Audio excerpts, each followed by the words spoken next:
ओम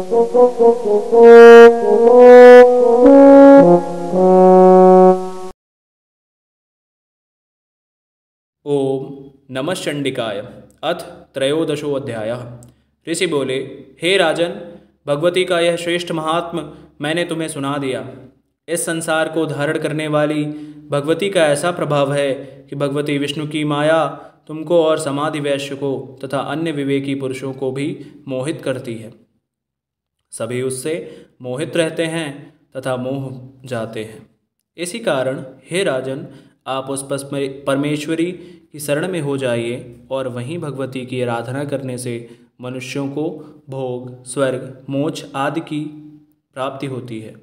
मार्कंडेय ऋषि बोले कि कौष्टुकी जी, इस प्रकार ऋषि की बात सुनकर राजा सुरथ ने उत्तम व्रतधारी महाभाग मेधा ऋषि को प्रणाम किया तथा ममता और राज्य आदि के हरण से दुखी होकर तत्काल ही वह राजा तप करने चला गया।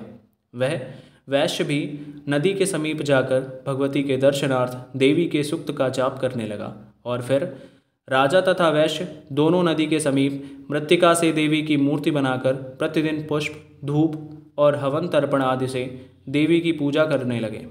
उन्होंने कुछ काल तक नियमित आहार, फिर निराहार तथा तन्मय और सम्मोहित मन होकर पूजा करने लगे। उन दोनों ने अपने शरीर से रक्त निकालकर बलि दी। इस प्रकार 3 वर्ष तक संयम युक्त आराधना करने से संसार को धारण करने वाली चंडिका प्रसन्न हो प्रकट होकर कहने लगी कि देवी बोली, हे राजन और हे वैश्य, तुम दोनों मुझसे जो वरदान चाहो मांगो, मैं तुम पर प्रसन्न हूँ, जो चाहोगे वह दूंगी।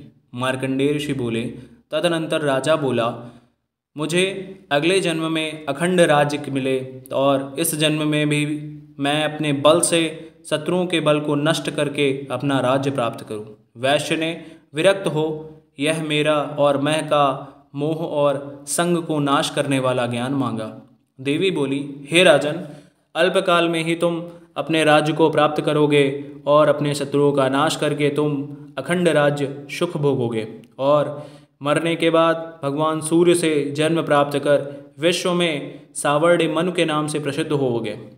हे वैश्वर्य, तुमने जो मुझसे जो वरदान मांगा है तुम्हारे लिए वही देती हूँ। तुम्हें मोक्ष देने वाला ज्ञान प्राप्त होगा। मार्कंडेय ऋषि बोले, इस तरह से राजा और वैश्य को इच्छानुसार वरदान देकर तथा भगवती भक्ति युक्त अपनी स्तुति सुनकर देवी तत्काल ही अंतर्ध्यान हो गईं। इस प्रकार क्षत्रियों में श्रेष्ठ राजा सुरथ देवी से इच्छित वर प्राप्त कर सूर्य देव से जन्म ले सावर्ण्य नामक मनु होंगे। इति श्री मार्कंडेय पुराण में सार्वणिक मनवंतर की कथा के अंतर्गत देवी महात्म्य में सुरथ और वैश्य को वरदान नामक 13वां अध्याय समाप्त। बोलिए अम्बे मात की जय।